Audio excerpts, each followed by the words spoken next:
കോൺഗ്രസിൻ്റെ സ്ഥാനാർത്ഥി പട്ടിക മിക്കവാറും ഇലക്ഷൻ്റെ ഇലക്ഷൻ്റെ എന്ന് പറയാൻ ഒക്കത്തില്ലല്ലോ. ഈ നാമനിർദ്ദേശ പത്രിക കൊടുത്ത് തീരുന്നതിന് മുമ്പായി ചിലപ്പോൾ വന്നേക്കും പുറത്ത്. അവരങ്ങ് ആലോചിച്ചുകൊണ്ടിരിക്കുക. അധികാരമോഹികളുടെ ഒരു കൂട്ടം. അതാണ് ഈ പാർട്ടിയുടെ ഏറ്റവും കൂടുതൽ ദോഷം ചെയ്യുന്നത് കോൺഗ്രസിനെ. ബാക്കി യു ഡി എഫിലെ മറ്റ് പാർട്ടികൾക്കൊന്നും പ്രശ്നമല്ല. ഇതിനകത്ത് ഇങ്ങനൊരു പ്രശ്നമുണ്ട്. ഉണ്ടെന്ന് പറഞ്ഞാൽ എല്ലാവർക്കും മത്സരിക്കണം, മുഴുവൻ ആളുകൾക്കും. അതായത് ഇപ്പോൾ എം പി ആയിട്ടിരിക്കുന്നു, ചെറിയ പോസ്റ്റൊന്നും അല്ലല്ലോ. എം എൽ എ കഴിയൊക്കെ എത്രയോ ഉയർന്ന പോസ്റ്റാണ്. എത്രയോ സംവിധാനങ്ങളും സൗകര്യങ്ങളും ഉണ്ട് ഒരു എം പിക്ക്. അപ്പം എം പി ആയിട്ടിരുന്നാൽ പോരാ. പക്ഷേ ഇവിടെ എം പി ആയിട്ട് അവിടെ ഇരുന്ന് കഴിഞ്ഞാൽ ഇവിടെ മന്ത്രിയാവാൻ ഒക്കത്തില്ലല്ലോ. അഥവാ ഇത് ഒരു ചെറിയൊരു മണം അടിച്ചു യു ഡി എഫിന് ഒരു സ്കോപ്പ് ഉണ്ടെന്ന്. പാർലമെൻറ്റ് ഇലക്ഷൻ കഴിഞ്ഞപ്പോഴേ മനസ്സിലായി. അത് കഴിഞ്ഞപ്പോൾ പിന്നെ തദ്ദേശ സ്വയംഭരണ സ്ഥാപനങ്ങളിലെ ഇലക്ഷൻ വന്നു, അതും മനസ്സിലായി. നോക്കിയപ്പോൾ മണ്ഡലങ്ങളിലൊക്കെ കണക്കൊക്കെ നോക്കിയപ്പോൾ അധികാരത്തിലെത്താനുള്ള ഒരു നല്ലൊരു ചാൻസ് ഉണ്ട് എന്ന് കണ്ടു.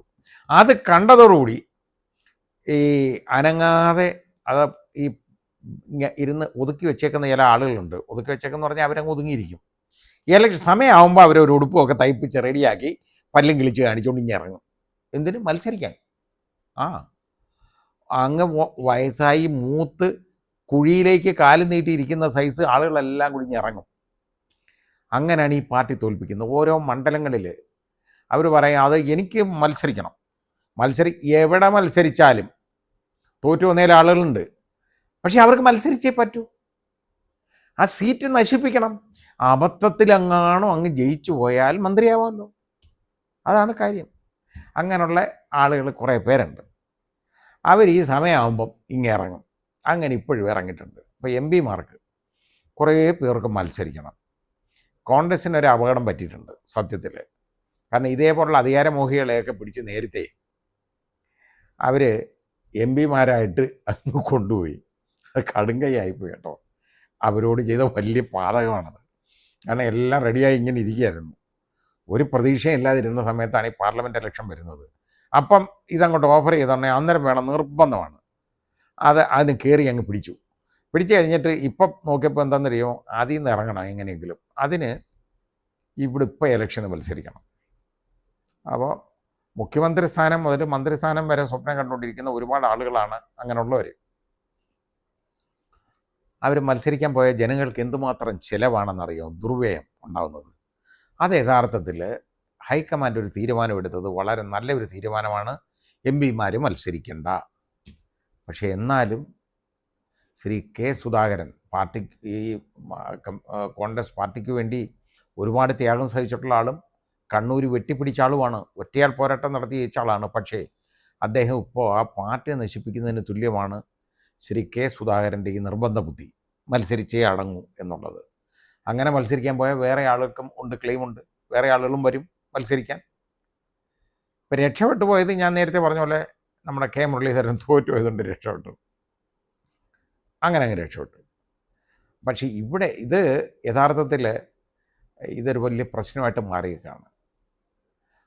പാർട്ടിക്ക് വളരെ ദോഷം ചെയ്യുന്ന വിധത്തിലുള്ള ഇടപാടുകളാണ് ഇപ്പം മുമ്പോട്ട് വന്നുകൊണ്ടിരിക്കുന്നത്. ഒരു കാരണവശാലും അഭിലഷണീയമായിട്ടുള്ള ഒരു പ്രവൃത്തിയല്ല ഇവരുടെയൊക്കെ ഭാഗത്തുനിന്നുണ്ടാവും. ഇനി അത് പോട്ടെ.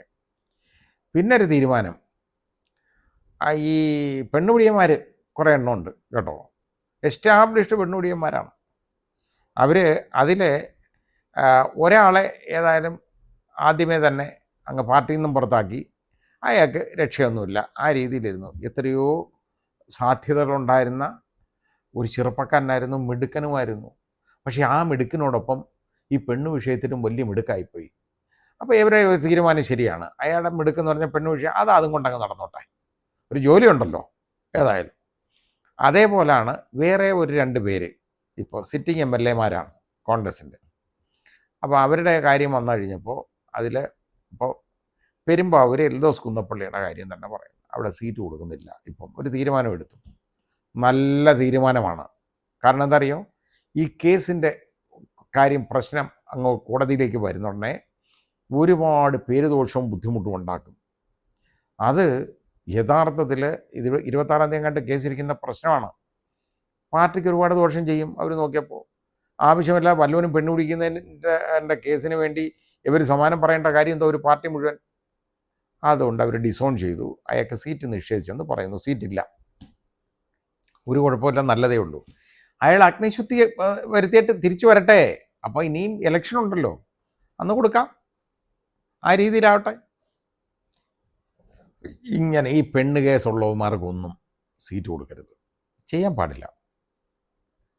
നല്ലൊരു കാര്യം മാർക്സിസ്റ്റ് പാർട്ടി അല്ല UDF ഇപ്പോൾ ചെയ്ത തീരുമാനം എന്ന് പറയുന്നത് ശ്രീ ജി സുധാകരന് സപ്പോർട്ട് കൊടുത്തതാണ്. ഉപാധികളൊന്നുമില്ലാതെ സ്വതന്ത്രനായി മത്സരിക്കുന്ന ശ്രീ ജി സുധാകരന് കൊടുത്ത സപ്പോർട്ട് വളരെ നല്ല കാര്യമാണ്. കാരണം നല്ലൊരു നേതാവ് ജയിച്ച് നിയമസഭയിലേക്ക് വരുന്നു എന്നുള്ളതാണ്.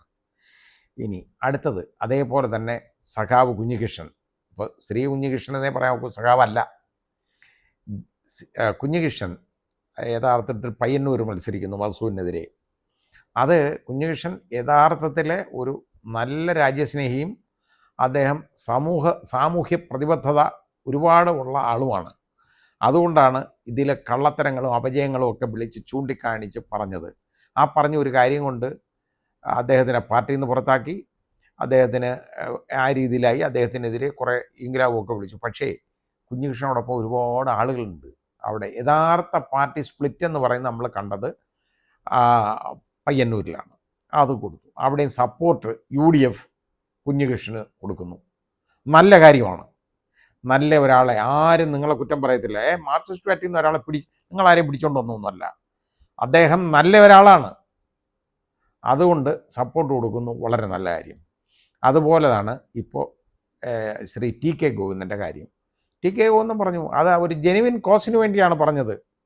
ഇങ്ങനെയുള്ള ഒരാളെ മത്സരിപ്പിക്കാൻ പാടില്ലെന്ന് ഞങ്ങളൊക്കെ കൂടെ പറഞ്ഞു. പക്ഷേ കുടുംബാധിപത്യം മത്സരിച്ച് അടങ്ങും. അതുകൊണ്ട് എനിക്ക് വേണ്ട ഈ പാർട്ടിയിൽ നിന്ന്, ഞാൻ വേണ്ട. അദ്ദേഹം അങ്ങ് രാജിവെച്ചു. രാജിവെച്ചിട്ട് അദ്ദേഹം പറഞ്ഞു ഞാൻ സ്വതന്ത്രനായിട്ട് തളിപ്പറമ്പ് മത്സരിക്കാൻ പോവാണെന്ന്. TK ഗോവിന്ദൻ്റെ കൂടെ കുറേ ആളുകളുണ്ട് കേട്ടോ. അയാളെ ഒന്നും ഭീഷണിപ്പെടുത്തി അതെല്ലാം ഒരുപാട് ഭീഷണിയൊക്കെ കണ്ടു വളർന്ന ആളാണ്. അദ്ദേഹം യഥാർത്ഥത്തിൽ തീയിൽ കുരുത്തവനാണ്, വെയിലത്ത് വാടത്തില്ല, ഓർത്തോണം. അങ്ങനെ ശ്രീ TK ഗോവിന്ദനും UDF സപ്പോർട്ട് കൊടുക്കുന്നു. വളരെ നല്ല കാര്യമാണ്. ഇത് ഈ വളരെ ചുരുങ്ങിയ കാഴ്ചപ്പാടിൽ നിന്ന് ഇതുപോലെ വികസനമുള്ള ഒരു വലിയ കാഴ്ചപ്പാടിലേക്ക് വരണം. ഇതാദ്യം ഇതിൻ്റെ അനന്ത സാധ്യതകൾ തിരിച്ചറിഞ്ഞ രാഷ്ട്രീയ പാർട്ടി എന്ന് പറയുന്നത് BJP ആണ്. BJP പുതിയതായിട്ടുണ്ടായി വരുന്ന പാർട്ടിയാണ്. അവരുടെ വളർച്ചയെന്ന് പറഞ്ഞാൽ വളരെ വലുതല്ലേ. അസംതൃപ്തരായ ഒരുപാട് ആളുകൾ മറ്റ് പാർട്ടിയിലുണ്ടായിരുന്നവർക്ക് അതിലേക്ക് പതുക്കെ ചേക്കേറിയിട്ടുണ്ട് എന്ന് പറഞ്ഞതുപോലെ ഇവിടെ ഇത് ഈ TK ഗോവിന്ദനെ പുറത്താക്കി. ഇപ്പോൾ TK ഗോവിന്ദനെ പുറത്താക്കി ഒരു കാര്യം ചെയ്യാൻ പാർട്ടിയിലില്ല. TK ഗോവിന്ദൻ സ്വതന്ത്രമായിട്ട് മത്സരിക്കുമ്പോൾ TK ഗോവിന്ദന് സപ്പോർട്ട് കൊടുക്കണം. തളിപ്പറമ്പ് ഇല്ലെങ്കിൽ തളിപ്പറമ്പ് നഷ്ടപ്പെടുന്ന ഒരു മണ്ഡലമാണ്. പക്ഷേ TK ഗോവിന്ദന് സപ്പോർട്ട് കൊടുത്താൽ, UDF സപ്പോർട്ട് കൊടുത്താൽ അവിടെ ചിത്രം വേറെ മറയും. കാരണം അവിടെ TK ശ്യാമള വേണോ, PK ശ്യാമള വേണോ, TK ഗോവിന്ദൻ വേണോ എന്ന് ജനങ്ങൾ ചിന്തിക്കും. അതാണ് അതിന് സാധ്യത. ഏതായാലും അങ്ങനെ വരട്ടെ, ആ രീതിയിലാകട്ടെ. അല്ലാതെ ഈ കള്ളത്തരവും കൊള്ളിവെപ്പും അതുപോലെ കൊലപാതകങ്ങൾ നടത്തുന്ന ആളുകൾ മാത്രമായിരിക്കരുത് രാഷ്ട്രീയത്തിൽ. ഇതേപോലെ നല്ല നേതാക്കൾ, അടിയുറച്ച നേതാക്കൾ, സാമൂഹ്യ പ്രതിബദ്ധതയുള്ളവർ അവർ നിയമസഭയിലേക്ക് വരണം. കേരളത്തിന് വേണ്ടി, കേരളത്തിലെ ജനങ്ങൾക്ക് വേണ്ടി അവിടെ ശബ്ദമുയർത്തണം, സംസാരിക്കണം. അതാണ് വേണ്ടത്. അതിന് ഇപ്പോൾ ചെയ്യുന്ന കാര്യം UDF എടുത്തേക്കുന്ന തീരുമാനങ്ങൾ നല്ല തീരുമാനങ്ങളാണ്. ആ രീതിയിലോട്ട് മുമ്പോട്ട് പോകട്ടെ. ഇന്നെങ്കിലും ഈ സ്ഥാനാർത്ഥി പട്ടിക പുറത്തിറക്കണം. കാരണം ബാക്കിയുള്ളവരൊക്കെ 1-2 ദിവസമായിട്ട് പ്രവർത്തനം ഇപ്പം നടന്നുകൊണ്ടിരിക്കുകയാണ്. ഇനി ഇതായിരിക്കും നാളെ മുതലെങ്കിലും ഇവർക്ക് പ്രവർത്തിക്കാൻ പറ്റിയേക്കും സ്ഥാനാർത്ഥികൾക്ക്. അങ്ങനെ ആകട്ടെ, തീരുമാനം പെട്ടെന്ന് വരട്ടെ.